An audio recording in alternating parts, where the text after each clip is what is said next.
So you want to watch Avengers Endgame. 3, 2, that's not how you count. How's it going, everybody? It's the FizzWiz, and I know it's been a little while since you've heard from me. Sorry about that. I've been extremely busy, and that's because I work at a movie theater. And if you've been keeping up with any movies at all, period, then I'm sure you know exactly why I've been busy. Avengers Endgame. And that's what we're going to talk about today. Very first thing, before anything else, go see this movie. I'm not in the business of spoiling things for people. You should go see this movie if you're even just the slightest little itty bitty fan of the MCU, even if you have a passing affection for the MCU, as long as you have seen Infinity War first, go watch Endgame. That's just, you should. I don't want to spoil anything for you. I don't want people going in the comments going like, oh, you spoiled things for me. You should have put spoiler alert, Spoiler alert right now. We are going to be talking about actual details about the movie and my opinions on them. There are a couple of things I want to get off immediately, right away.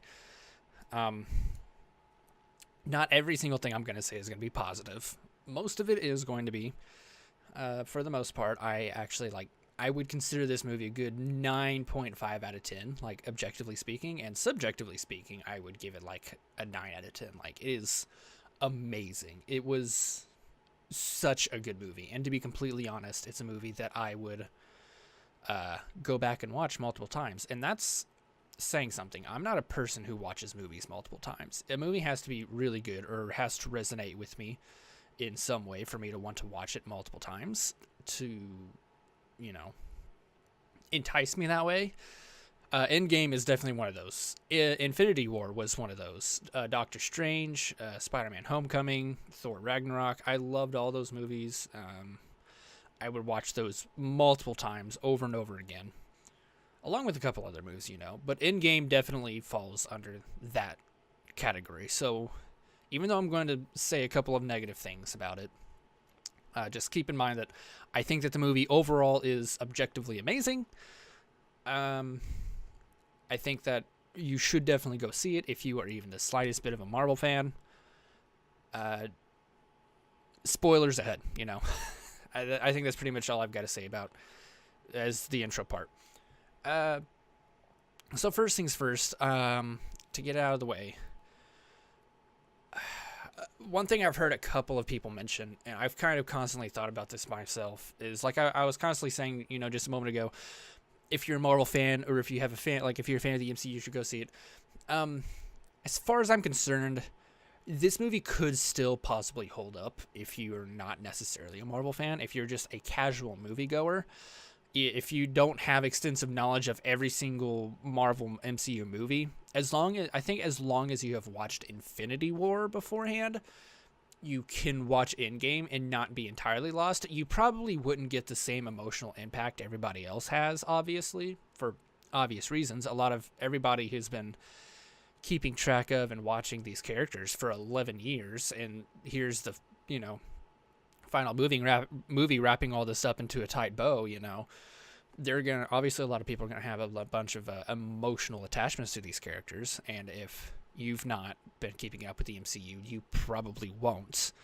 So you probably, on a subjective point of view, wouldn't rate it as high as something like I would, or someone else who has been keeping up with the MCU would, but I do still think that as a sequel, it holds up very, very well compared to Infinity War. I don't know which one I would consider better.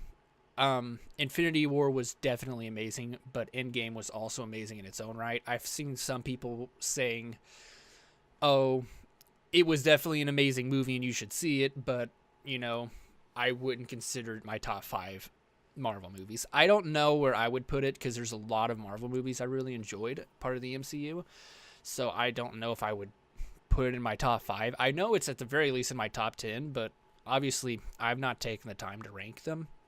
If you guys want to see a ranking of my favorite Marvel movies in the MCU, because I've seen all of them, you're more than welcome to suggest it, and I will make a top 22 MCU movies. I know I said top 10, but obviously there's 22 some odd movies and counting because there's phase 4. if you want that, let me know. But like I said, I don't know if people who are watching this casually would get the same emotional attachment. I don't know where I would rank this among all of the other Marvel or Avenger movies, but I would definitely put it pretty high, personally. As for more of an objective standpoint, again, I feel like this is a tricky topic to talk about because I've heard some people say that as a movie that stands on its own, it doesn't hold up quite as well as Infinity War does. Like, even if you don't have extensive knowledge of the MCU, you could still watch Infinity War and have a good time. You probably couldn't quite do the same thing with Endgame, and I definitely agree. But Endgame, I believe, is heavily Infinity War Part 2. I heard that they didn't call it Infinity War Part 2 because they wanted Endgame to be its own thing. Like, they wanted Infinity War and then they wanted Endgame. And at the end of the day, it is essentially Infinity War Part 2. Like, it just really is. There's no getting past that. The plot of the movie is so heavily dependent and intertwined with the plot of the first movie that it is a part 2. You can't sit here and just try to rebrand it as something it's not.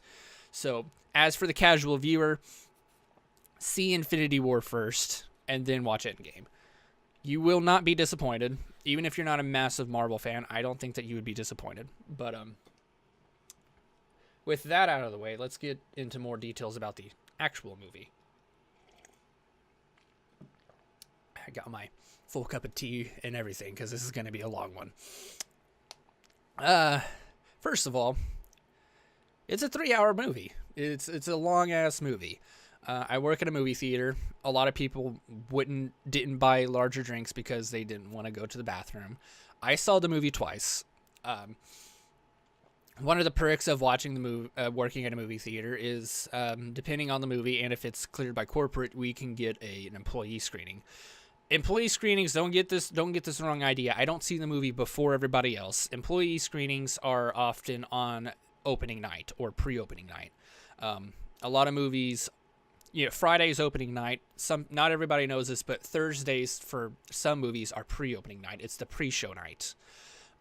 Whenever we do employee screenings, we'll do it on the 9 times out of 10 on the pre-show night, just to avoid spoilers for all the workers, because we have to work through Endgame, and guests and movie goers are gonna walk right out of the movie and talk about it and spoil it for the employees, Which, to be fair, because I did work that night, a lot of people were really good about that. If I have to applaud anything with the fan base, they did an amazing job at not spoiling things, and that's why I put a massive spoiler ahead of time. Watch this movie. I don't want to spoil it.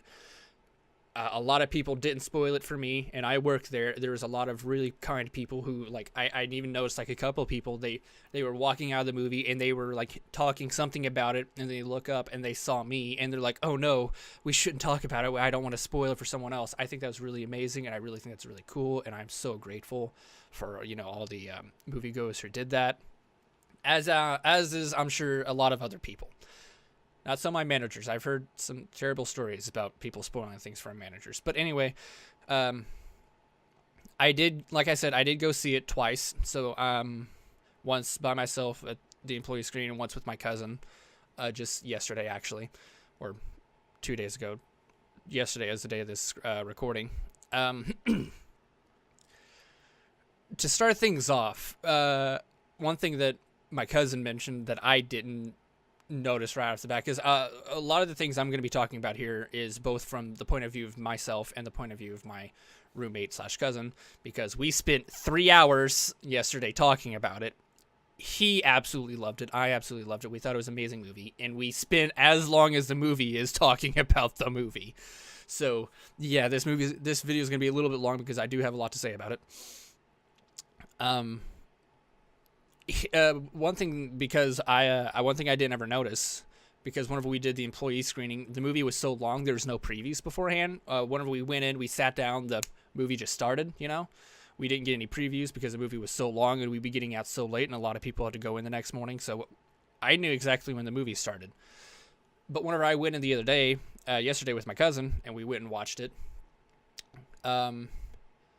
we sit here through the previews, and then the movie started. I knew the movie started, but my cousin, he didn't know the movie started. He actually thought it was another preview because none of the logos popped up. It just, bam, right into the movie. You get a scene with Hawkeye and his family, you know? This is getting into spoiler territory. We're really starting into the spoilers now. We pop into a scene with Hawkeye and his family and how his entire family gets dusted. My cousin thought that this was another preview for another movie up until, like, I think he said it got like a couple of minutes in, and he was like, this preview's not showing me anything or hooking me into this movie, so I don't know what it is. And then like another minute passed, and he's like, oh wait, no, the movie started, you know. The starting does start a bit abrupt, and then like it goes to the point what Hawkeye was doing at the time of the Thanos snap and what happened to his family and what pushed him onto his path in the character development for the movie. And then you get your logos and then all that stuff. I'm not going to go scene by scene, obviously, but I just thought that was a good place to start. So yeah, the beginning was abrupt, and the whole first hour, the whole first act, I've heard a couple of other people talking about this. The first act is slow. It is very slow. And I actually don't think that's a bad thing. I think that it's actually a very good thing that the first act is slow, because it goes right into how everybody's dealing with the snap, because there's two points of views you'd have to look at it in this world. You have to look at it from the point of view of the world, how everybody else is handling it. And it's very clear because 5 years pass. They go, like, again, more spoilers. They go find Thanos because Captain Marvel showed up. They go kill Thanos because he doesn't have the stones, and Thor gets pissy. He kills Thanos, and then they come back because Thanos destroys the stones, and 5 years goes by, like 5 years. That's a lot of time. Then they try to show the point of view of both the heroes and the world living with the snap. Like, after Infinity War came out, like, so many videos were being made, like, oh, what would the Earth really be like with the snap, or what would really happen if a real snap happened in reality, you know? There's so many videos after Infinity War that touched on that subject, that Endgame itself actually touched on the subject. Now, obviously, Endgame painted a much brighter picture than a lot of the videos you're going to see on YouTube about the snap, because a lot of the videos on YouTube about the Infinity War snap are very dark. They go down really dark paths. Endgame, not so much. It is still dark. It is still very depressing. It's still very gloomy. They talk about how the world's, like, even 5 years later, the world's governmental structures are still failing. They are still in the process of crumbling, and the ones that aren't crumbling are just now starting to, rebuild and try to recollect and take census. And thankfully, in the world of Endgame, there were survivors in the Infinity War that could tell the governments, hey, Thanos was the cause of the snap. This is what we need to do to prep, and that way, a bit more law and order could be put down in place to prevent absolute chaos from the snap.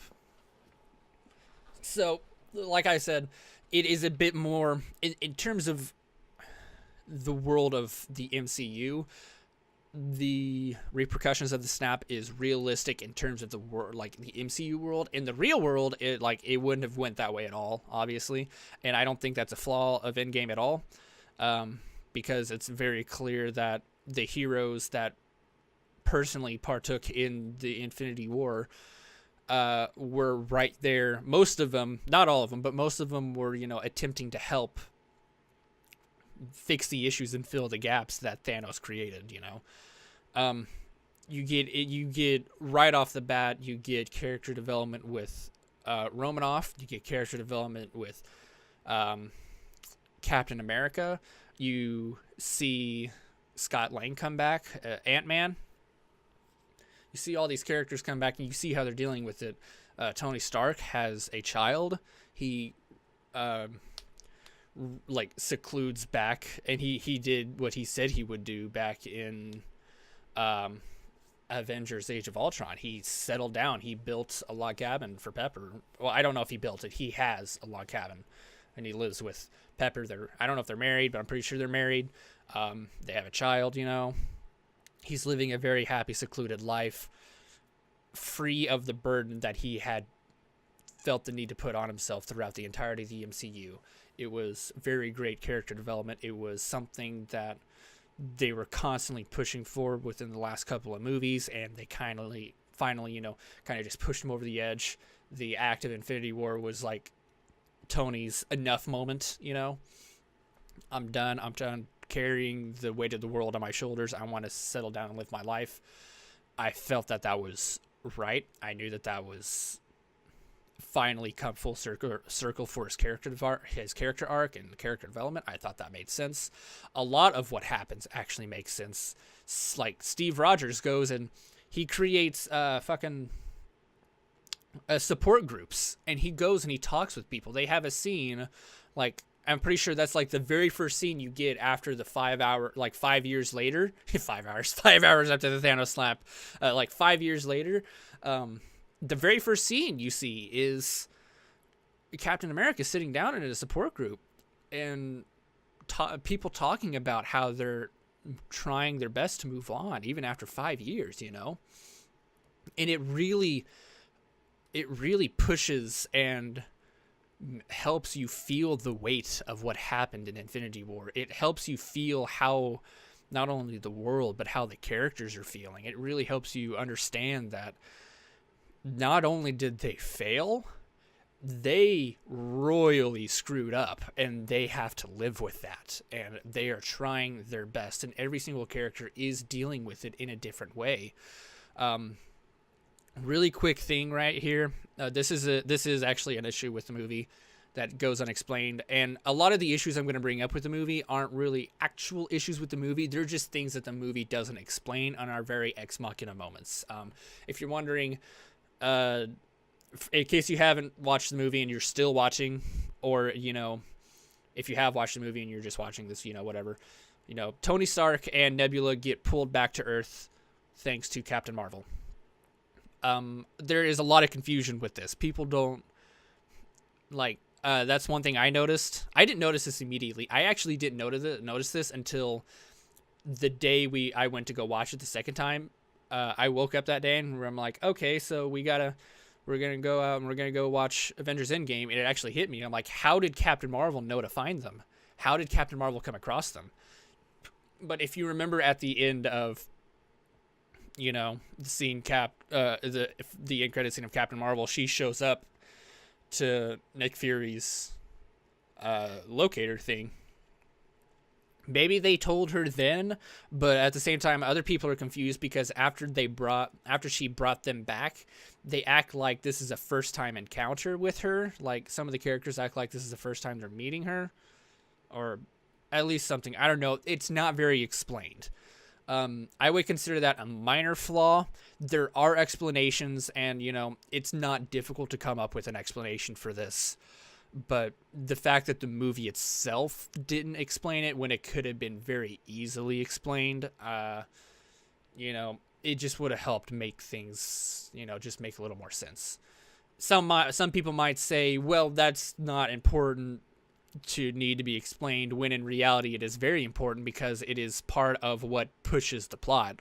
How did Nebula and Tony get back to Earth? If Tony and Nebula never got back to Earth, that is literally more than half of the story gone.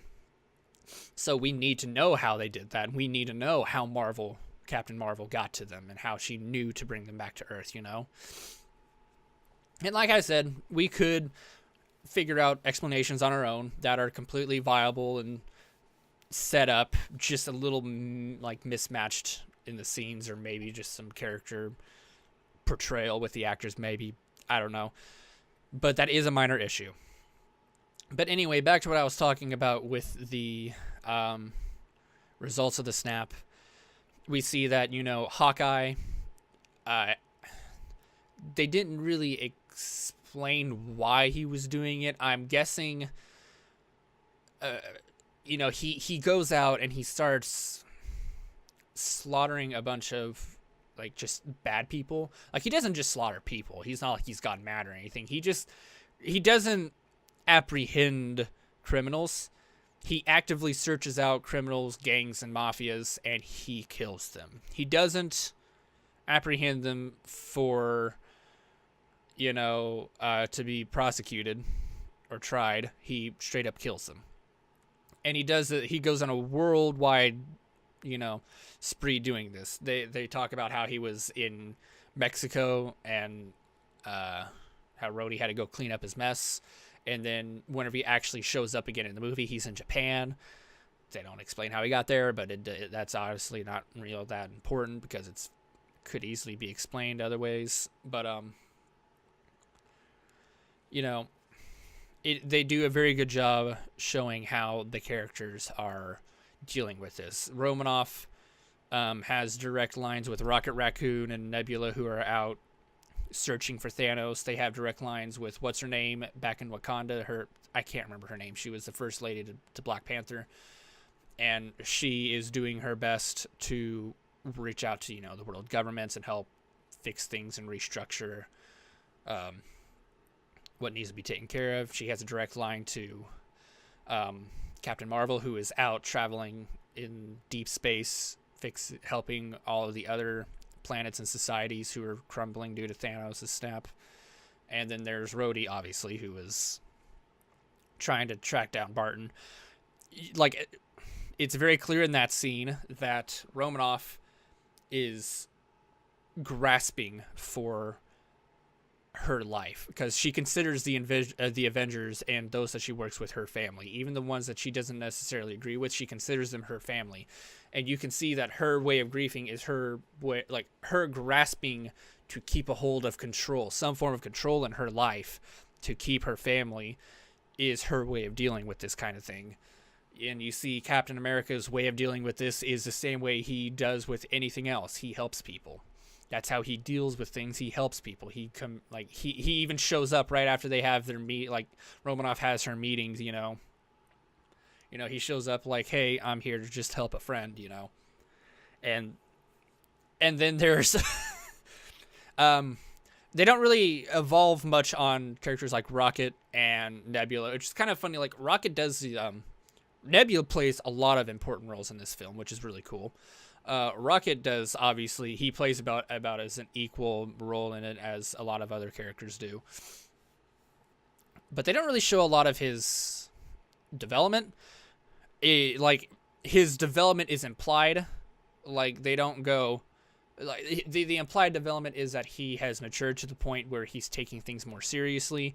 He's not shitting on people every 5 minutes. He's respecting what other people say, and he's like... He's taking other people's point of views into account and understanding, he's just being a general less of a shithead, which I'm not saying that Rocket Raccoon is a terrible character. I love Rocket. I'm not a big fan of, like, characters who are shitheads, but Rocket was done right to where I really liked him, to where I'm just like, okay, yeah, he's Rocket. He's funny. He's being an ass because he's doing it in a funny way, and it's just Rocket. You understand what I'm getting at.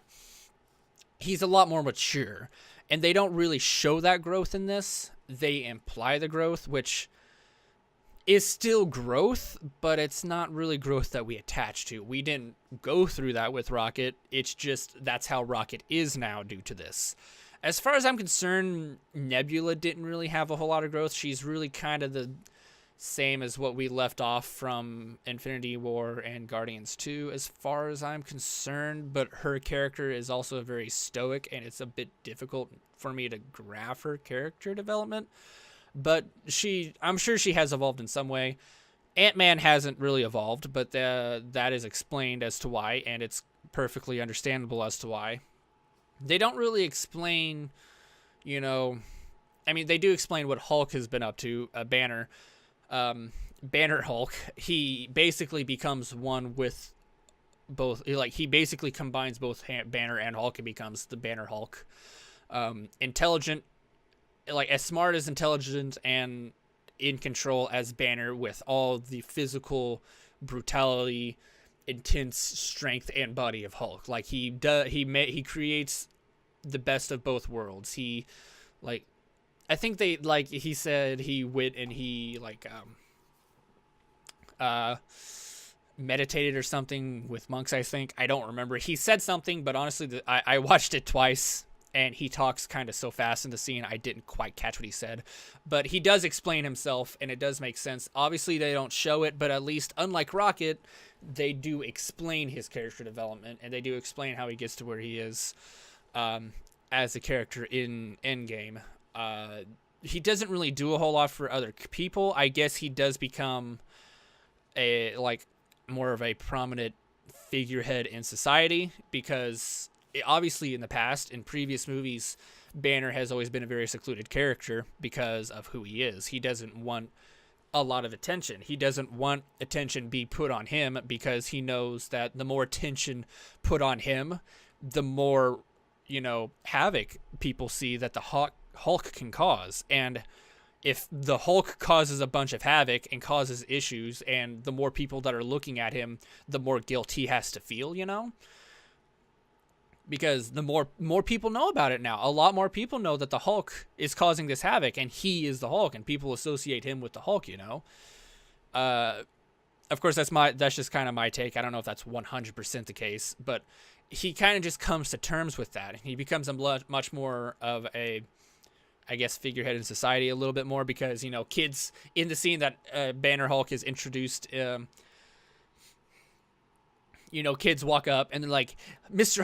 Hulk, can we take a picture? And he's like, hey, kids, like, let's take a picture, sure. And he takes a picture, he takes a selfie with the kids, and it's kind of a really cool, funny, heartwarming moment. And then they absolutely ruin it with Ant-Man, because 5 years have passed, and Ant-Man asks if the kids want a picture with him, and nobody knows who Ant-Man is 5 years from now, While I'm on the subject of this scene, getting past that, this is also, I'm going to reference this to the next point as well. Two things. A lot of people, in movies hate it whenever movies constantly reference modern day media, things like Fortnite, dabbing, memes, internet culture. People usually hate those kinds of things whenever movies reference that. They don't really, obviously, it being an MCU movie, they don't go crazy with that. They never really have. I think Endgame probably has more pulp culture references more than any other MC movie, now that I think about it, except maybe like any scene that Spider-Man has ever been in. But like Hulk dabs, I didn't actually see that the very first time I watched the movie. I didn't notice it. He actually dabs. And he says, dab, kids, and of course the kids do it, they dab. But that doesn't make sense. Like, this is one of those things that I wouldn't say is a negative, obviously. I honestly wouldn't say it's a downside of the movie whatsoever, because it's so minuscule. But it doesn't make sense chronologically. Like, 5 years have passed. These kids looked like they were, like, 10, 11, 12, 13, maybe 14 is pushing it. Like 5 years ago, they would have been like way younger, to the point where they probably wouldn't know what dabbing is. One of the kids that showed up in that scene looked like he would have been 3. It had fit like 5 years ago, like in reference to the movie. So like some of them, one, they may not even know what dabbing is. 2, at that point in time, dabbing would have fallen so far out of pulp culture. 5 years is like 70 years in pulp culture years, okay? 5 years is like 70 years to the internet. dabbing have been such an old thing. Nobody would be dabbing 5 years from now. It wouldn't have been a funny thing. It wouldn't have been a cool thing to do. Same thing with Fortnite. Just a couple of scenes later, they go and try to recruit Thor. And oh my god, I love Thor in this movie. I know some people were... I don't know if some people were, miffed about it. As far as I'm concerned, I've heard mostly positive things about Thor. Because he was very much of a different character. He wasn't the Thor that everybody knows. He was the Thor... The best way to explain it is he's Thor post-Infinity War. It's very clear that in Infinity War, Thor takes everything very personal in Infinity War. He's lost everything he has ever known, his kingdom, his right to the throne, which, he was always been on and off about anyway. His people, his closest friends, his family, all of that taken away from Thanos. He had a chance to kill Thanos, and he was this close to getting that chance. He stabs Thanos in the chest instead of the head, and he takes that personally. And Thanos makes him pay for it. He makes everybody pay for it, but Thor takes it so personally. He he loses himself in Endgame, and it makes so much sense. I think he probably moves somewhere to... I don't know where he moves. Probably Iceland or something like that. They probably might have said, and I just didn't notice it. But Thor and Rocket... Not Thor and Rocket. Hulk and Rocket go and they try to recruit Thor. If you know The Big Lebowski, I don't need to say any more. I've not watched The Big Lebowski myself. I honestly should. I've heard it's a good movie. But I know what the Big Lebowski is. I know what it is. My dad had told me all about it, and I've seen videos about it and stuff like that. Thor becomes the Big Lebowski. He becomes the dude, I'm the dude. And he basically holds up. He hermits himself. He becomes fat. Ironically, he becomes essentially a 40-year-old fat guy who never peaked, I guess, and I guess, what's his name? Korg and Meek, they come back. I don't know. They don't explain how they got back. The ship that Thor was on was destroyed, and they only picked up Thor from the ship, so God knows how Korg and Meek got there. But they survived, apparently, and now they live with Thor, and they play Fortnite. Again, Fortnite will be a thing in 5 years. It's not like Fortnite will be I highly doubt they're going to close the servers to Fortnite in 5 years. If I had to guess, that's probably going to be a thing within the next 8 to 10 years, but that's not going to be a thing people are going to be like, "Oh, you play Fortnite?" 5 years from now, no one... That's not going to be a thing. That's another chronologically incorrect thing, I guess. Obviously there will be people playing Fortnite in 5 years, but there's going to be 10, maybe 20 more games that are going to steal the spotlight from Fortnite. So it just doesn't make sense, chronologically speaking. But anyway, I kind of lost track chronologically here. Scott Lang comes back, the Ant-Man. He comes back. He has no idea what's going on. People assume that he was snapped. He finds his daughter. I guess that his daughter's mother and remarried husband, I guess they didn't survive. They don't ever specify, and we don't ever see it. Even at the end of Endgame, they don't ever show up. They never appear. So it's assumed that at least one of them is snapped, but I'm not sure, and it's not really important. But Scott's daughter aged a lot in 5 years. I mean, if she was 10 in Ant-Man, she probably would have been 12. I mean, I guess it would have made sense. If she was 10 in Ant-Man, she could have been maybe 12 in Ant-Man and Wasp. Maybe 12 or 13, and then she could have been 17 to 18 in Endgame, but that might not have been the case, She could have been only 8 in Ant-Man, and then was maybe 10 in Ant-Man and Wasp. I don't know the exact chronological time, but she was very young in those two movies and pretty old in Endgame. Like she grew up real quick in 5 years, and I'm not saying that was an issue, but it's just something that because I don't understand the 100% timeline, like I don't fully grasp the timeline, it kind of just popped out at me like, oh man, I wouldn't say she got hot because that would be creepy. She's like way younger than me even then. But like she's just like, wow, she got older, you know? But anyway, Ant-Man plays a heavy role in it. He got back from the quantum realm because a rat stepped on the machine and sent him out. I honestly wouldn't know of any other way to pull him out. I don't know if some people are upset about that or not. Like, man, it would have been so much cooler if Ant-Man found a way to, you know, come out of the quantum realm himself. But, like, excuse me. How would he have done it? They make it very clear in the post-credit scene of Ant-Man and Wasp that they needed this machine to send him into the quantum realm and then pull him out of the quantum realm. You know, it's very clear that that's what needs to happen. But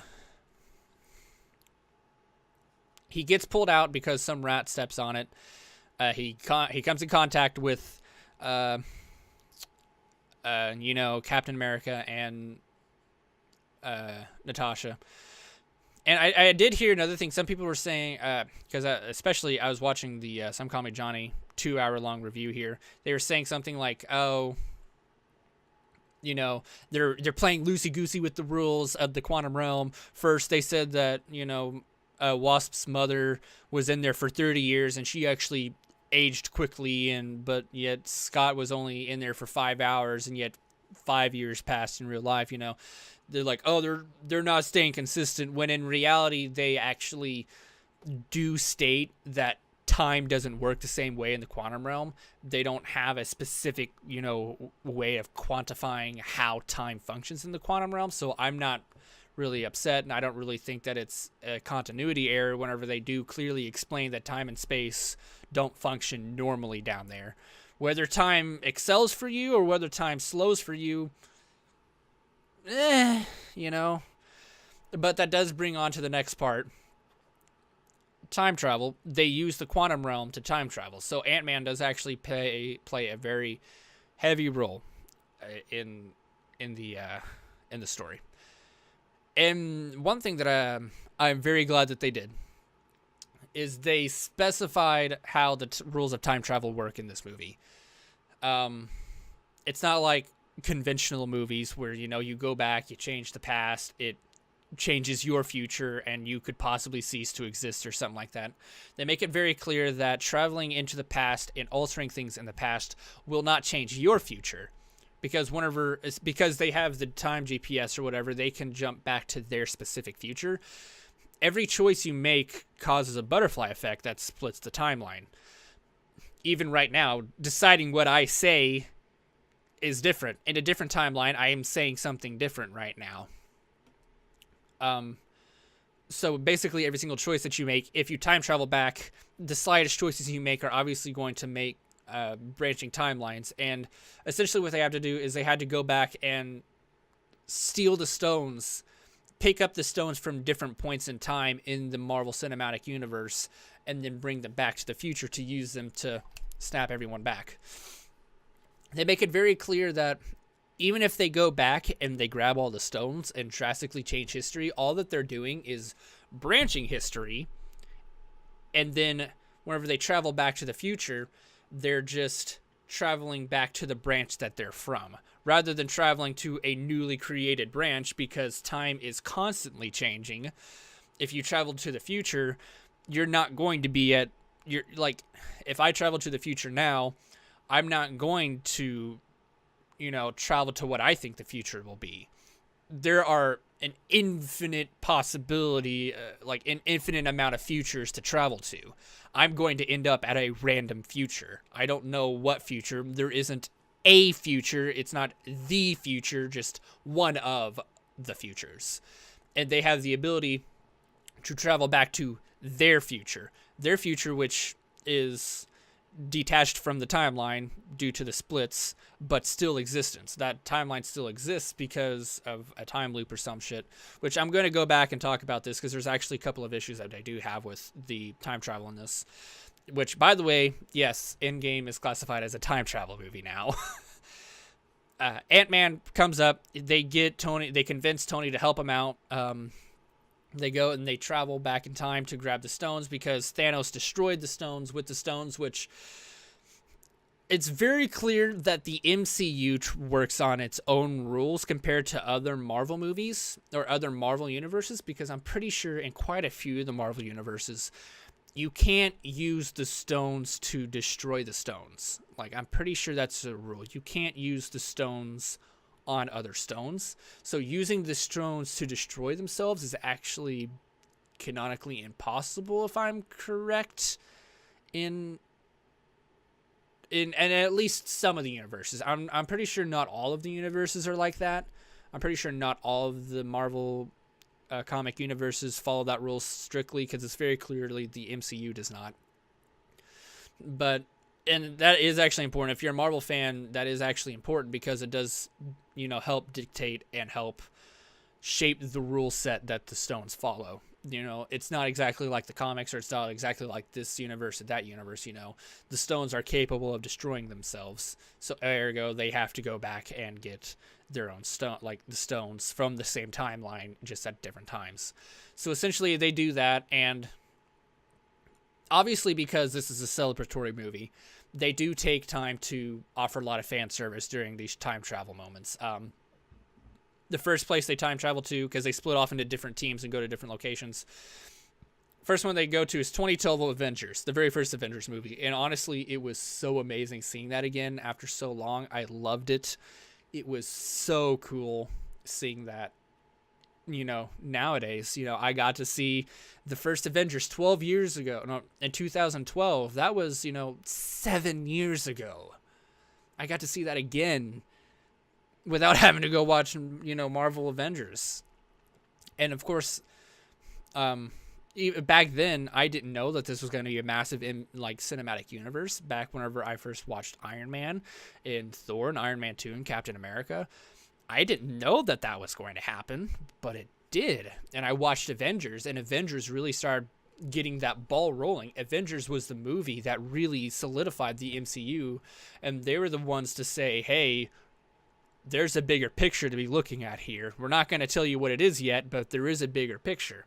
And I'm so glad that they went back to 2012 Avengers first, because it was such a right callback. It felt right, because 2012 Avengers is what kickstarted this, and them going back to this point in time, because at that point in time, there were 3 Infinity Stones in New York, all at the same time. There was the Tesseract, which had the Space Stone, the Loki's Staff, which had the Mind Stone, and then in New York, with Sorcerer Supreme was the Time Stone. They go back and they initially fail at getting the Space Stone, actually, due to a minor miscalculation in their plan involving the Hulk taking the stairs. Context, if you know what I'm talking about, it makes sense. Time travel. They end up actually losing the Tesseract, and Loki escapes, which I'm not going to talk about this now, but for the time being, it fucks up the timeline. This doesn't come into play ever again in Endgame. Like, they never mention this again at all in Endgame, but I can guarantee you right now, this is a timeline fuck this is a loose end that they actually leave in the movie. And I'm pretty sure they did this on purpose to set up for Guardians 3, and if you know what I'm talking about, if you've seen the movie, you know what I'm talking about, but, it's just, it's very strange. They do get the scepter. We get a nice joke about America's ass, the one and only ass that matters in America. There's jokes about people going inside other people. I can't unhear that joke. And we find out that in this, well, it's not actually in this scene, but in this part of it, because all of the time traveling going on is segmented into multiple scenes in Act 2. Like, Act 1 is prepping for the time travel. Act 2 is the time traveling, and Act 3 is the aftermath of the time travel. Act 2 is a bunch of segmented scenes, spread throughout, like for the most part, pretty evenly spaced out, talking about all the different teams that are looking for the stones. Oh, excuse me. Hulk finds out from Sorcerer Supreme, and this does become important later on, that removing the stones obviously will create alternate timelines. Which is like, because Sorcerer Supreme initially didn't want to give Hulk the time stone. She's like, if I give you this time stone, it's going to screw up my timeline. And she's obviously talking about Dormammu from Doctor Strange. And Hulk's like, well, not if we bring it back. If we take the time stone and we put it back, it'll correct the time stream. Which sets up an extremely important part later on in the movie. So they set that up, and they get the scepter. They give it to Ant-Man, and Ant-Man takes it back to the future. Drinking game, take a drink every time I say Back to the Future, including that one. Because they failed to get the Tesseract, Tony and Steve decide to go even further back, to the point where sometime I think it was the 70s. I could be wrong, but it's probably earlier. I'm terrible at keeping track of time. They just traveled back further to where Captain America had, World War II Captain America, back whenever S.H.I.E.L.D. was starting to become a thing. They traveled there because of two reasons. One, at that point in time, S.H.I.E.L.D. had the Tesseract, thanks to not Captain Marvel. I don't remember how they get the Tesseract, but they have it. And two, because they're limited in the amount of times that they can time travel, they can jump, because it requires them to have Pym particles, and they only have a finite amount of Pym particles because Dr. Pym isn't around to make more, obviously. So, but Dr. Pym is alive and working with S.H.I.E.L.D. at that time, and around that time is whenever he created the Pym particles. So they go back and they take the Tesseract from S.H.I.E.L.D. They steal the Pym particles from Dr. Pym. There's a very heartwarming scene, with Tony. And Tony and his dad and Chris Evans. Steve Rogers. I mean, he doesn't meet Carter or whatever, they do that, and then then there's other parts of more fan service. Obviously, that entire area is fan service. And then there's the fan service where in Morag, where Nebula and War Machine, they go and they knock out Quill, which was absolutely hilarious.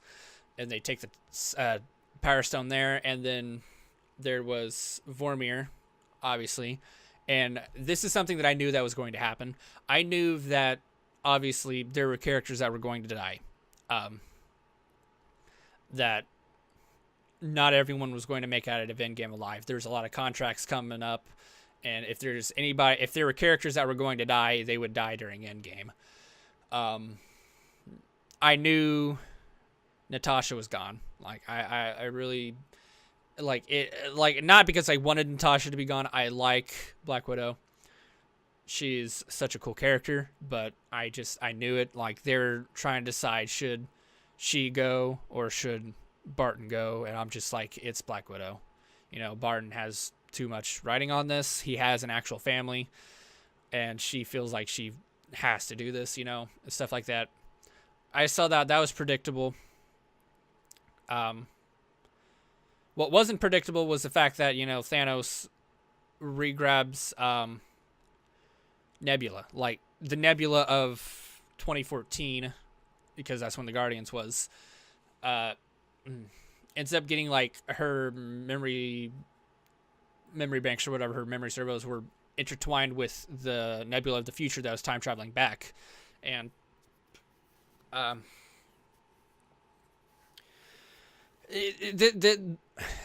understand why they had to do this, because it helped propel the plot. But one thing that I felt was absolutely stupid, because they grabbed the Power Stone. Rhodey pops to the future, And then Nebula, about to pop to the future, stops because Thanos hacks into her. And then Thanos gets all the information that they need. And then here's where things get fucked. Because Thanos understands that, that there's a second Nebula. The Nebula of his time connects to her, and they track her because their memories get crossed. And Thanos is able to recognize that they're on that planet, Morag. And, Thanos hacks her and gets there, and this is, this could have been, a saving grace. Not necessarily for, the movie. I don't think that this happening would have made, the movie better or anything. But the issue is this. Thanos was going after Nebula. Nebula knows where the stones are. It's in her memory. She's aware of where every single stone is. And, of course, this is past Thanos because they actually kill future Thanos. And Thanos at this time hadn't had a single stone yet. So he's like, okay, I can get all of them if I get Nebula, because Nebula knows where they're at, and I can just go and locate all of them immediately. And the problem is with this, Nebula, after she initially gets hacked, she has the chance to go back to the future. She has that chance to just realize, oh shit, I was hacked, and Thanos knows I better go to the future, I better skedaddle, because she is a direct link to the future. She has the time GPS, and she has, all the information that Thanos needs. All she would have to do was just go back to the future and cut Thanos's connection to the future off. And then, that's all that there would have been. That's all that it would have taken, is her to jump back to the future. This is another Star-Lord moment, Everybody hated on Star-Lord for ruining and fucking up Infinity War. I'm hating on, Nebula for doing this. And there could be one reason why because what she ends up doing instead of jumping to the future, she goes to her pod, which I don't even know why they have a pod. It's very clear that as soon as they get the stone, they're going to travel back to the future. I don't know why they had an escape pod placed on the planet. She goes back to the pod, and she tries to communicate with, Black Widow and Hawkeye, because they're on Vormir, and they're trying to get the stone, and she fails to do so, and in doing so, she gets abducted by Thanos. Why? I mean, I realize that she doesn't know that Thanos is going to her rather than Bart and Black Widow, but the thing is, the amount of time it takes, it's kind of difficult to talk about and work out, because you're just why? I mean, it's understandable that she didn't know that Thanos was going to her versus to Vormir. But at the same time, that would have been, to me, the more logical conclusion, because there's only two directions Thanos could have gone. He could have either gone to Morag to Nebula, or gone to Vormir to Hawkeye and Black Widow. Those are basically Thanos' two options right now, because all the other stones are at a different time. But yet, the most logical option would be to go to Nebula, because, one, Nebula is in the past. She has a means of time travel. Two, Nebula has all the information of the stones. She knows where they're going and where they're going to go back to once they get the stones. She has all the information. She has all the tools. Why would she instantly assume to try and save those two first? I guess you could say character development gone bad. Not necessarily in a bad, objectively bad way. It becomes a character flaw. Oh, she's grown to the point where she has grown concerned for her fellow teammates.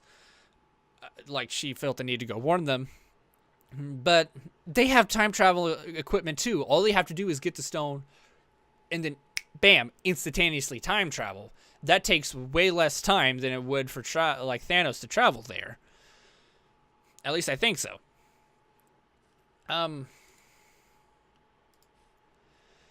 that's kind of another Quill moment. That's another Star-Lord moment from Infinity War. Like that right there was a turning point in the plot. She could have stopped Thanos, and because of the choice she made, she didn't. Obviously, if she hadn't have, the movie wouldn't have progressed. Much like if Quill hadn't have done that in Infinity War, the movie wouldn't have progressed the way it did, you know? But anyway, that mini rant aside, she gets captured by Thanos. Thanos scans her memory and stuff, and his current time Nebula takes her place. You know, Hawkeye takes the stone and he goes back to the future. And then everyone succeeds. Everyone gets the stones. Everyone has what they need, and they create the Infinity Gauntlet. With completely unaware that Nebula of the past is there instead of their Nebula of the future. And Nebula of the past, and another thing that I kind of had thought about yesterday, and I meant to bring it up in my discussion with my cousin about it, but I guess it wasn't super important. It was very clear that they only had enough pin particles for one trip, because they say it multiple times. Hey, we only have enough pin particles for one trip. And she hands the pin particles to Thanos. She travels to the future, so it's obvious that she uses the pin particles to travel to the future. But they never really specify if Thanos makes more, because Thanos' entire ship and fleet travel to the future using the same technology. So I'm assuming Thanos made more pin particles, but again, they didn't explain that. They didn't say it.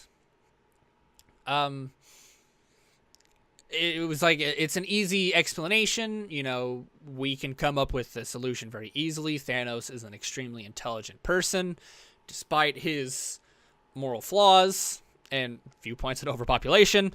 He is a smart person. He has intelligent people under his control. I'm sure he could have made more pin particles to travel to the future, but again, they don't ever explain it.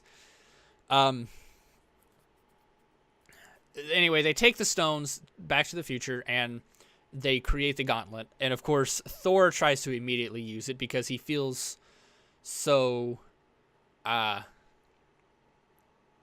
he obviously he feels a personal attachment to it. He feels the need to undo what Thanos did because he feels personally responsible for what Thanos did. I realized I didn't touch on it what Thor did at all. Essentially, what Thor and Rocket did is they traveled back to Thor: Dark World of all movies, to extract the ether from what's her face. I don't remember her name. Thor's girlfriend. She's not important, obviously, to the MCU.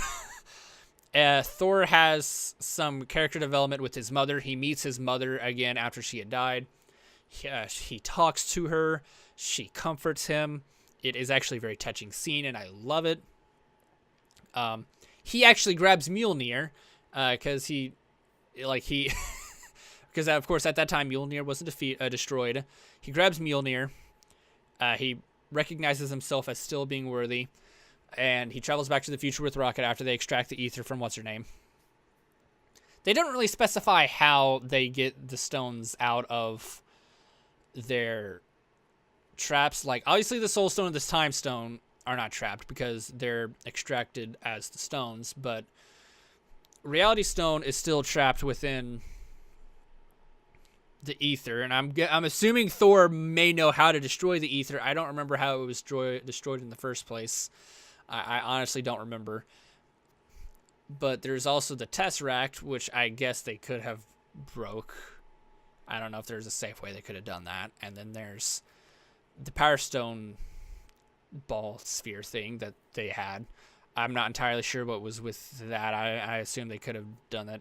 Again, I think it's more of a minor plot point they glossed over. I don't think it's really major. I think they could have figured all that out. They probably just didn't need to use up the screen time to do that. It would have just been a waste of screen time. But they do all that.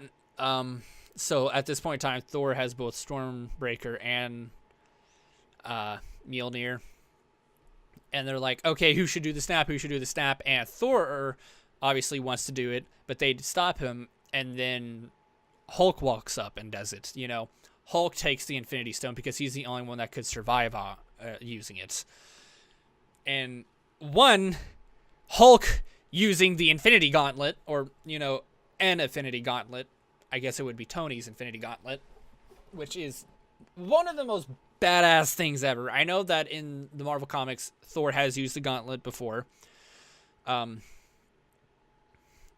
you know, a non-raging, non-animalistic, intelligent Hulk, you know, uses the Infinity Gauntlet, and it's so cool. Obviously, he just uses it to bring everybody back, and it's so cool.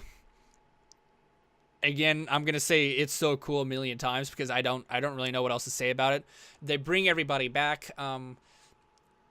Nebula of the past brings Thanos of the past to the future, and Thanos blows everyone up, and everyone dies at the end. Okay, no, that obviously doesn't happen, but you know that Thanos does blow up the entire Avengers building. A lot of the characters. They spend some time. Obviously, we're starting into Act 3 here. A lot of characters rummage around and try to like get their bearings as they take on Thor. Hulk, Raccoon, and Rhodey and Ant-Man are trying to get untrapped. Hawkeye is trying to run through the underground cave systems, keeping the Infinity Gauntlet away from Thanos' forces. You know, things like that. And then Thor, Captain America, and Iron Man all go up against Thanos to keep him distracted. And an amazing fight scene ensues. Obviously, it's one of those things where you need to go watch it yourself. It's one of the most amazing fight scenes in the MCU, I believe, because it shows the raw strength of Thanos. It shows how strong the characters have come. It shows how their fighting styles and their abilities have evolved throughout the years, and how their teamwork has evolved and how they've changed. You know, it's an amazing fight sequence. And then the most badass thing happens, and I don't want to spoil this. I hope I don't accidentally say this as I continue recording this. Captain America does one of the most badass things ever, and it is honestly Captain America's peak. Like, it is the peak combat fight scene that Captain America has ever done in the entire MCU. I don't want to spoil it. It was so cool. But, like, in case you haven't watched it and you're still watching this video for some reason, but it was so cool. Like, I actually, first time I saw that, I almost hopped up out of my seats. I was so excited. I'm like, they did the thing, and everyone else was like, they did the thing, and because they did the thing, and it was so cool. Everybody loved it. I love it. It was amazing. They continue fighting. Captain America gets his ass kicked in, although he gets his American ass kicked in gracefully, and he gets back up because he can do this all day. And then they show how the snap works. Everyone shows up, you know, Super Smash Brothers Ultimate, everyone is here. That literally happens. Doctor Strange shows up, everyone is here. He, you know, teleports everyone in with the, what is it called? The sling ring or something. I remember slip ring or something like that. I don't remember what it's called. But anyway, that happens. Everyone shows up. Thanos, you know, attacks everyone with, sends in his forces. They all fight. It was an amazing fight scene. Eventually, Ant-Man and all of them break out. Hawkeye gets out of the sewers, and they do a very Star Wars Rogue One hot potato moment, you know? If you've seen Star Wars Rogue One, you know what I mean. Near the very end, you know, whenever they was trying to, you know, keep the Death Star plans away from Darth Vader, they were getting so desperate under Darth Vader's might that there was no more planning. At this point in time, they're playing hot potato with, you know, the plans. They do the same thing with the Infinity Gauntlet. They realize we can't just, you know, keep the Infinity Gauntlet away, the best way to keep the Infinity Gauntlet away from Thanos is to take it back to the past, because they have to do that anyway. It has to be taken back to the past to,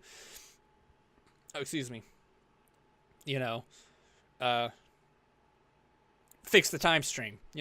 They have to do that. So obviously, how are they going to do that if if the entire base is destroyed, if the time machine is destroyed? How are they going to take it back? I'm not going to spoil that because it's kind of funny. But anyway, they take it back to the time machine, or they try to take it back to the time machine, and they basically essentially play hot potato with the Infinity Gauntlet. Hawkeye passes it to Black Panther tosses it to Spider-Man, and they just keep on going and going. And we got a lot of really good character interactions, some more character building throughout the fight. It was really, really cool. A lot of characters got to take shots at Thanos. Quite a few characters got to take shots at Thanos himself, and it was pretty neat. And then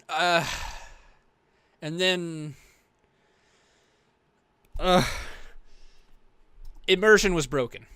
The immersion of the fight scene was broken.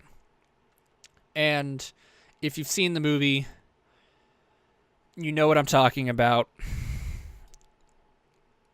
You're inclined to disagree with me on this one. But honestly, whenever people disagree with me on things, I am an open-minded person, and I can see other people's point of views on subjects. I understand, hey, this is my point of view, and this is your point of view. This is that's just how things work. It just so happens that our brains work differently, our minds work differently.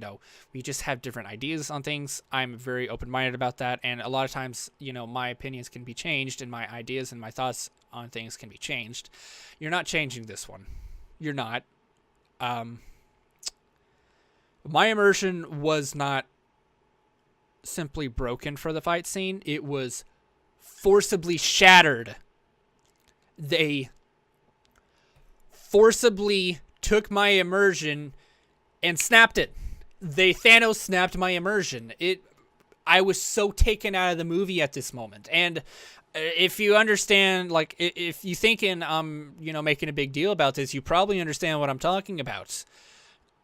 And before I say this, I want to get one thing out of the way. And I'm not going to say this as a form of damage control by any means against me. No matter what it is that I say, people can say things about me all they damn well please. But at the end of the day, what I believe is up to me and not anybody else's, or what their opinions on what I believe is. So this isn't damage control. This is me stating facts. I, under no circumstances whatsoever, have any issues at all with strong female characters. Honestly, I try to push for it, I am very open. I am very accepting. I quite often, 9 times out of 10, love the idea of strong female characters, because I respect women, and I think that women as the women gender and the women as human beings are equal to men. I believe that. I feel like women in the superhero universe are completely okay. I think that we should have women in the superhero genre, both Marvel, DC, indie, whatever. That's both in comics and in movies. I think that it's a completely okay idea. It's just as viable as men. I don't think men, women, the gender is interchangeable. I don't think it's a set rule in this scenario. For example, Wonder Woman. I loved Wonder Woman. That was an amazing movie, and it starred a strong leading female character, and I loved that movie. And I liked Wonder Woman in the Justice League, from what I remember, because I've not watched the Justice League in so long, I honestly don't remember most of it. But from what I remember, the scenes with Diana in it, I did love. But why am I bringing up women so much? Well, because Endgame apparently wanted to bring up women so much. Holy shit. They give the gauntlet to Spider-Man, and then in the midst of the fight, Scarlet Witch, by the way, which is a female character, goes toe-to-toe with Thanos, and she starts wrecking Thanos. Like, her powers, she starts really getting creative and really, forcing Thanos' hand. Like, Thanos, I guess at one point in time, was considering an airstrike, probably as cleanup or something, because he obviously is going to assume he's going to win. She was so powerful against him, she actually forced his hand and forced him to call in an airstrike early. And the airstrike ends up stalling the fight, both for Thanos' side and the hero's side. It stalls the fight up until Captain Marvel arrives. And while I don't have a problem with Captain Marvel as a character, she is a tad bit snarky for me, and that is coming from someone who loves Sonic the Hedgehog, I don't like her actor. Like, her actor could go fuck herself. But, Captain America as a character, I think is perfectly okay. I did, relatively enjoy the movie. I don't think it was amazing, but, it was a pretty good movie. Her showing up, I didn't clap. Nobody in the theater clapped. Well, the 2 times I watched it, no one in the theater clapped whenever I watched it with all my employees, which, by the way, I do have, not employees, coworkers. I have female coworkers that were watching Endgame with me. None of them clapped when Marvel showed up. Captain Marvel showed up. None of them clapped. There was plenty of women in the theater whenever I watched it the second time with my cousin. One woman clapped. One woman. None of the other women cared about Captain Marvel showing up.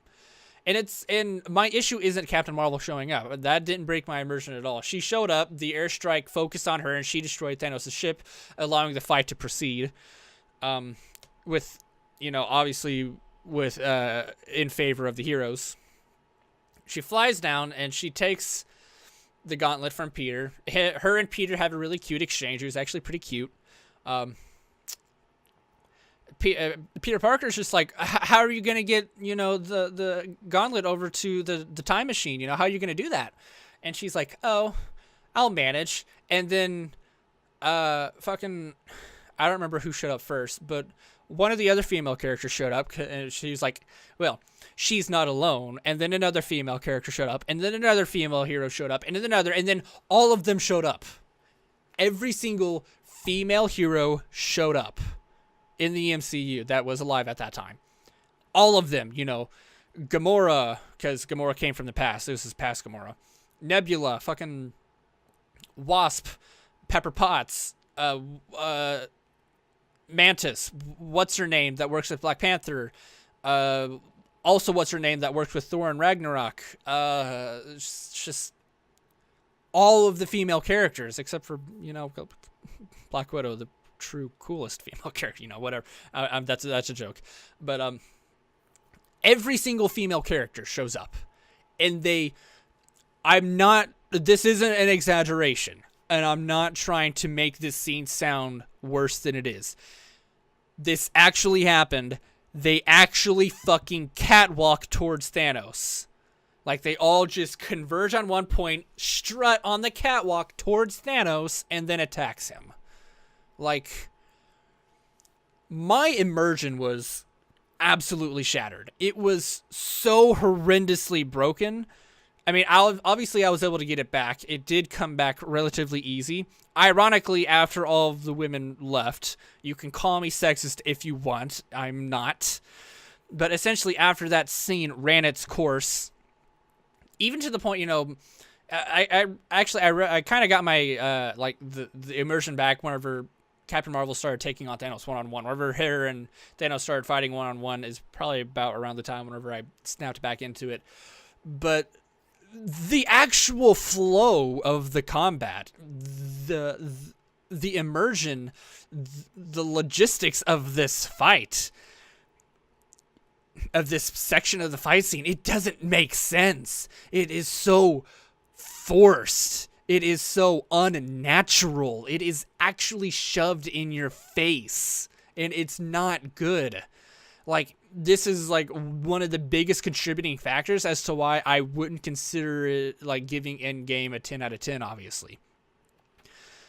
Because, one, half of these characters don't know who Captain Marvel is.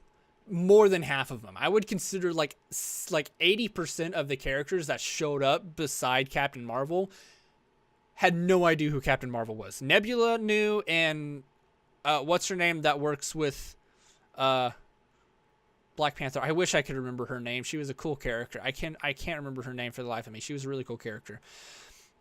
Like, those two characters are pretty much the only characters out of everyone else that knows who Captain Marvel is. But yet all of these random characters, Pepper Potts, Wasp, who was dead, by the way, whenever Captain Marvel revealed herself to the MCU. I mean, like, to the Avengers. And, like, I think I already said Mantis. None of them knew who Captain Marvel was. None of them knew what they were doing at that point in time. They're just like, oh, there's a woman over there taking the Infinity Gauntlet. Let's all converge on her. I know I just sounded like super sexist right there, but that's what it felt like. That is actually what it felt like. And it was so dumb. It was really dumb. The fight up until that point was amazing. It had a perfect balance of women and men fighting side by side, men taking pot shots at Thanos, women taking pot shots at Thanos. You know, it felt all natural. It didn't feel like this was a guy war against Thanos. It felt like this was a hero war against Thanos, and hero not being a gender specific word here. You know, hero applies to both men and women, superhero or superheroine. You know, men and women were fighting side by side as equals against Thanos' forces. The flow of the fight was already working so well. This wasn't a man moment, and this wasn't a woman moment. This was a hero moment, and they ruined it by shoving a female SJW woman moment into it. A lot of people will say, oh, well, you're just against female representation. No, I'm not. I love women representation. I love women in media. I love strong women in media. I feel like, you know, women should be treated as equals and should have all the same kinds of chances to get what they need in life and to thrive in life as men, you know? But this was so forced, and it was so immersion breaking, and it was so stupid that it's just I cannot think about this fight scene without thinking of that. And that's what pisses me off the most. I cannot like look into my memory and look back at the fond memories that was Avengers Endgame final fight scene. I can't look at that with 100% fondness because of this moment. It is so immersion breaking. It breaks my immersion in my memory. I can't even go back into memory lane and relive this in like my mind and be fully aware that this is a super cool scene, knowing that this super immersion breaking forced SJW scene follows after it. It ruins the scene not only at the moment of the scene, but the reputation of the scene. It's like, ironically, it's like what Knuckles said in Sonic Boom. You know, it's not showing the status quo, it's showing an exception to it. They're showing an exception, not the status quo of this female fighting alongside male fight scene, you know. And that, you know, that is a shining example of, you know, Sonic Boom Knuckles right there. But anyway, I'm done with that. That was honestly my biggest issue with it. But that was honestly my biggest issue with the entire movie. I'm not going to lie. That one scene is my biggest issue with the movie.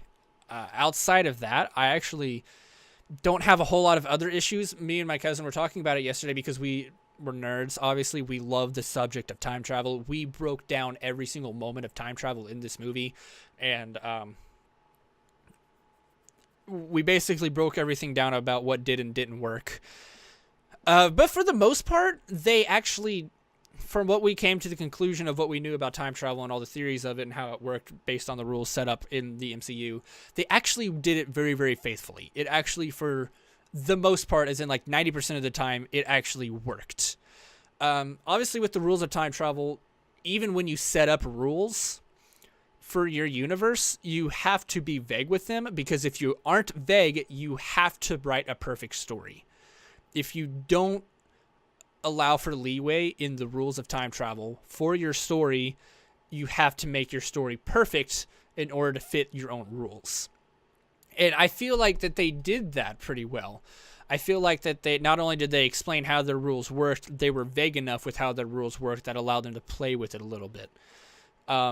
That being said, like, to continue on with the story here, you know, we get to the end of the fight scene.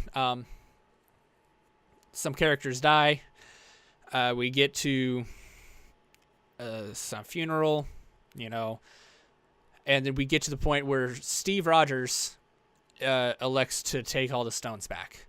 And this is two things. I have two issues with this. One, and I'm gonna do this one first because I feel like this is much quicker because I'm going on an hour and 20 minutes here. One, Steve Rogers goes back and he puts all the stones.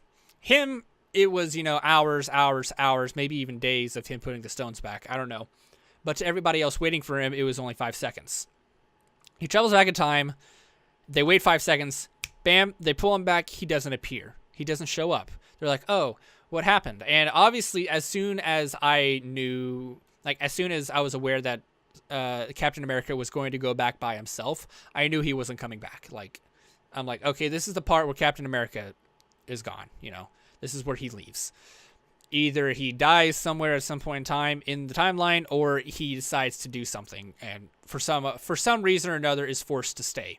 That was what I thought. I thought that he was either going to die or he was forced to stay in the past at some point in time. And I was wrong. He's elected to stay in the past. He put all the stones back and he fixed all the timelines, or did he?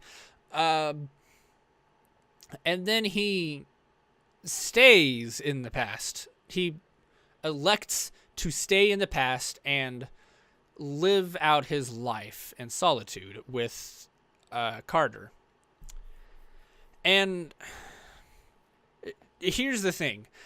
This is what I predicted in game to happen. I predicted that they would get the stones back. Captain America would use the stones to bring everyone back and defeat Thanos. And then the act of using the stones would kill Captain America. And then Tony Stark would retire. You know, that's what I thought would happen initially. That was my predictions.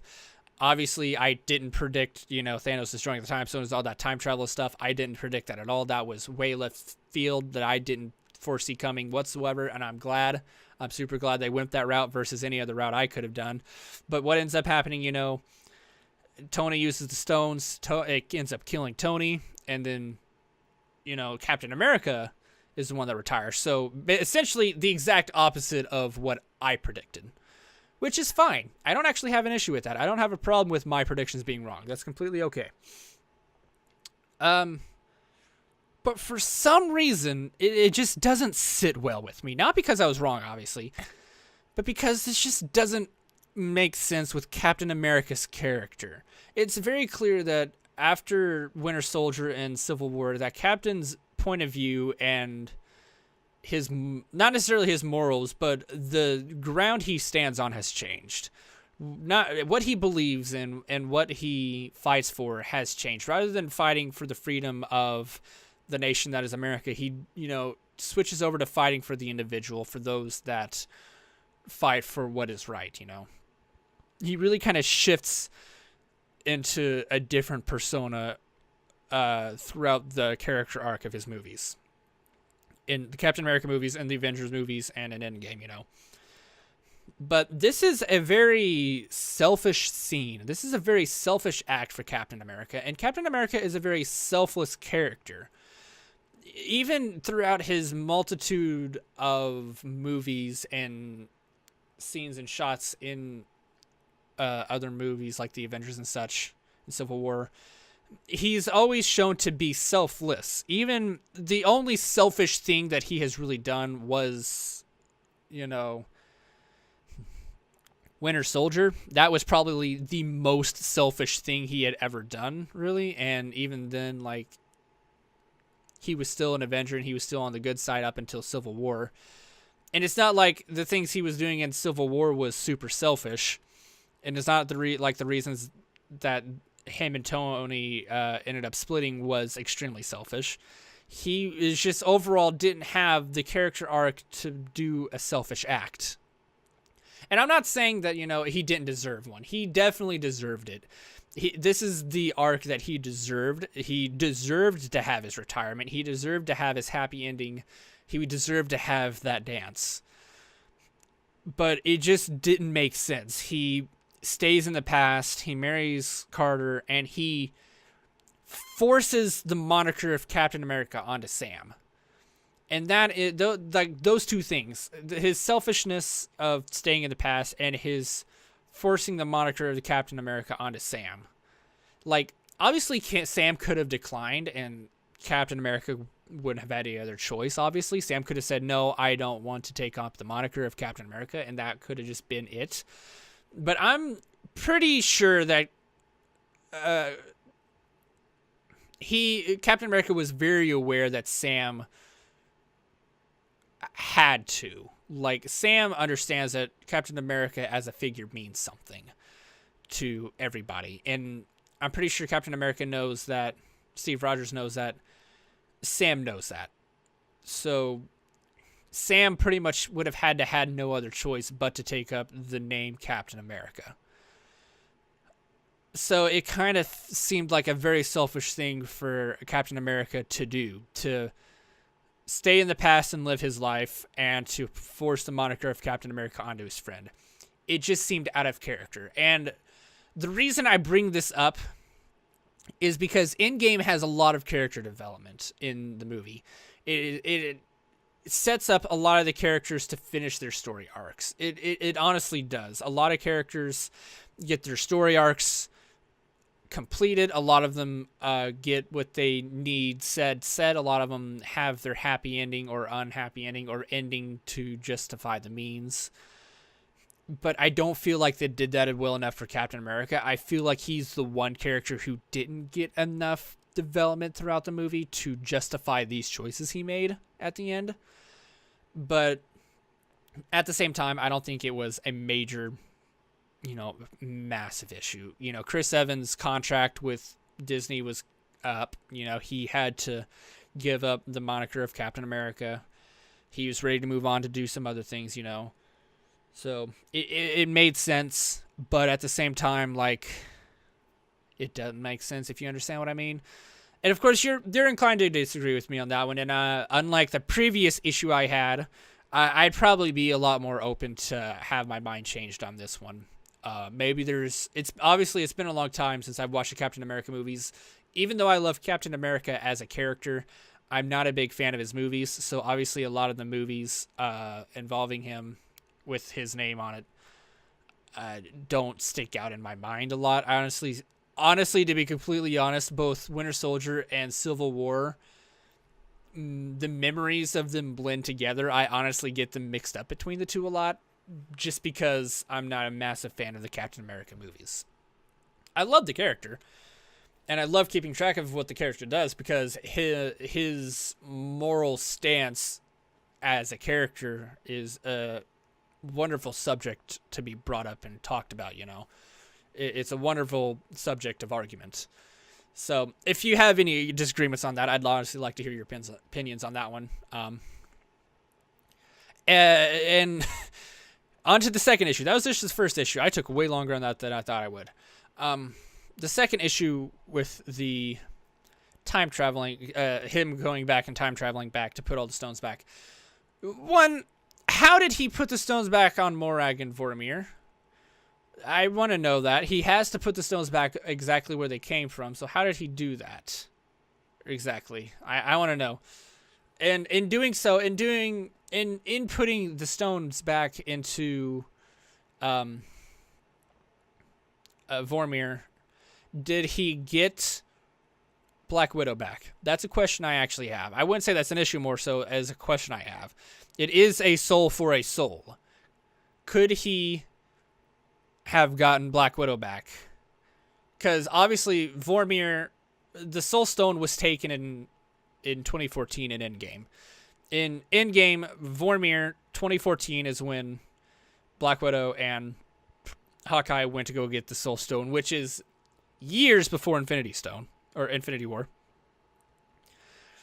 So that's only like 3 years before Infinity. No, 4 years before Infinity War, 5 years before Endgame, or the start of Endgame. I guess, I don't know, 2019, our modern day, whatever. It wouldn't be that big of a stretch to say that Black Widow could have come back to life after returning the Soul Stone. Like, logically speaking, that could possibly make sense because the rules surrounding obtaining and putting back the Soul Stone are so obscure that you could argue that, honestly. They don't specify the rules well enough that I honestly could argue, and I think other people could argue, that putting the stone back could give us Black Widow back. And that, if anything, a better ending would have been she could have used the pin particles and came back. That honestly would have been an amazing thing because it would have given better closure for Hulk and things like that. But anyway, aside from that, Loki is still on the loose. You can't tell me Captain America fixed that. That is still a branching timeline that has happened. That is another branching timeline that has happened. Now, if putting the Infinity Stones back helps recombine all the timelines, that means that Loki could have possibly existed in their current timeline still. But that is still an issue that I believe, once again, they left open. Because obviously Loki is definitely coming back. But it doesn't make sense from the timeline, the time travel point of view based on the rules that they set up. Because, yeah, making choices in the past would create new timelines, but you're always going to be creating new timelines. That doesn't mean that you can't get back to your own timeline, obviously. But Loki escaping obviously created a new timeline, And you can't tell me that Captain America fixed that. That you don't just, put that in a scene and then have that fixed off screen. You don't do that. So that obviously means something, and that means that Loki is coming back in the future for Guardians 3 because they state that Thor is now traveling with the Guardians. And if Thor is traveling with the Guardians, that means wherever Thor goes, Loki happens to be sneaking around in his shadow.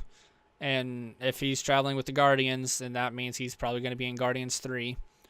Oh boy, I'm actually excited for that one. But again, that doesn't make sense from the standpoint of the time travel rules that they set up. It doesn't make sense. So that is an actual issue with the movie, is Loki escaping and coming back possibly in the future just doesn't make sense based on the rules that they set up for the time travel in Endgame. It doesn't make sense. Another issue was they killed past Thanos. Past Thanos shows up in the future.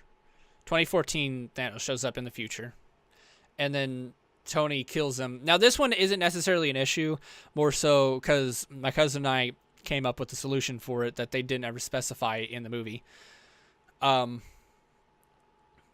Tony could have simply just removed him from their timeline. He could have just put Thanos back, and then at some point in time, Thanos just ceases to exist after Infinity War, It's just not explained. That, it could be explained because, honestly, the Infinity Stones and the Infinity Gauntlet are the ultimate story plot device Deus Ex Machinas, It is the Infinity Gauntlet. Reality can be whatever the fuck you want it to be, except for obligatory rules that we've not told you. And that's the problem, are the obligatory rules that we have not told you part. We don't know if, one, Tony knew to do that with the Infinity Stones while he had them, to not only remove Thanos from his current time, but to make sure that he continued on to cause Infinity War. And two, the thing with Loki, it didn't make sense. It was a lot of unexplained problems. And honestly, that is Avengers Endgame biggest issue. the entire movie, its biggest issue are minor individual things that add up that are unexplained. That can easily be explained. Like, they could have easily explained some of these things, and they don't, leaving us to fill in the blanks that could potentially change things heavily, like I said earlier, like Loki and Thanos dying, past Thanos dying. Again, I don't, there are solutions we can come up with, but because they don't specify the rules that we're working with and they don't give us more information, they are just plot holes that we don't have the answer to. And they're plot holes that can be filled. They could easily be filled, but they're just not. But other than that, everything actually worked out really, really well. I enjoyed the movie. The first hour was extremely slow, but I think that helped. I think that the slow pace of the first act helped let the impact of Infinity War set in. Like, it helped show you, okay, this is what happened, and then Act 2 was okay, this is how we fix it, and then the Act 3 was, okay, this is how we end it, Endgame, as a story connected to Infinity War, it makes sense. It works. I wouldn't suggest watching Endgame as a standalone. I would suggest watching it as long as you have seen Infinity War. I think anybody and everybody would suggest that. I don't think it would be 100% fair to judge Endgame as its own movie when it's very clearly a part 2 to Infinity War. You're not going to go and sit there and say, oh, The Matrix 2 is a shitty movie, because if you look at it as a standalone movie without context from, Matrix 1, it becomes an even shittier movie. You don't do that to sequels. That's not how you treat sequels.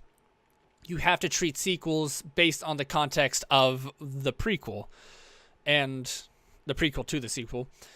That's how I think that's also how you have to judge Endgame, And one of the greatest things about Endgame is it was such a long movie, and it had so much jam-packed into it, and it did everything so nice and neat, and it tied everything up how it needed to be tied up, that everyone could have so many different opinions and viewpoints and ideas on how they feel about Endgame, and it would all be equally as valid. I feel like my opinions are equally as valid as any other opinions, or my point of views on the movie are equally as valid as any other point of views, because Endgame as a movie and as a structure is set up, it has so much into it that has so much compacted into it that I honestly can't say that my opinion is the opinion, because there's just so much. There's too much to take into account that I feel like our collective opinions and our collective ideas on it are more impactful than the individual, much like the MCU in its entirety. Avengers Infinity War and Avengers Endgame doesn't mean anything without the MCU, much like how we view Endgame doesn't mean anything unless we view Endgame together. So, and honestly, just to give my minor thoughts on the MCU in general. Growing up, my dad would honestly tell me quite a few things about the glory days of cinema, of things like Back to the Future, the amazement that was Back to the Future back when he was young. The amazement that was the original Star Wars trilogy, the amazement that was the Star Trek movies and other things like that, And he always told me about those things and about how it helped define his childhood and how he grew up. And I mean, obviously we have a modern take on Star Wars now, but it's still nothing compared to when it very first started. No Star Wars movies now are going to compare to when Star Wars first started, because it was the start, much like Back to the Future. We could get a million remakes of Back to the Future or a million remakes of the Ghostbusters, but none of them are going to be exactly like or going to recapture what was the original. Even with the flaws that the originals have, nothing's ever going to recapture the magic that it had. And I feel the same way with the MCU, but I feel like the MCU was mine. I feel like the MCU was my Star Wars. I feel like the MCU was my Back to the Future and my Ghostbusters and my whatever else, I feel like I can look back at this, and in the future I can tell my kids about how amazing it was, how hundreds of thousands of people lined up at the box office to go watch these movies, how theaters were packed, about how everyone talked about the Thanos snap, and how everyone talked about, the amazement of America's ass, like, those are things I'm going to tell my kids. My dad told me the amazement of Darth Vader being Luke's father. I'm going to tell my kids the amazement of the Thanos snap. And I am so glad that the MCU has given me that ability, that option to me, And obviously the MCU is going to continue on, and I'm going to continue, I'm going to watch a couple of them. I'm going to watch, Spider-Man Far From Home. I'll watch Doctor Strange 2. I'll watch Guardians 3. But for the most part, I think I'm pretty much done with the MCU. Unless something happens and enough people get me reattached to it, which might be a possibility. People would have to really get me reattached to it.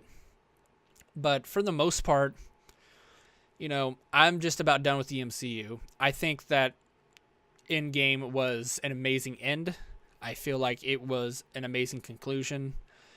And I feel like it was an amazing movie in general. And honestly, despite my reservations for it, I'm going to give this movie as much as I can remove my objective opinion, my subjective opinion out of it. I'm going to give it 2 scores, an objective opinion and a subjective an objective score and a subjective score.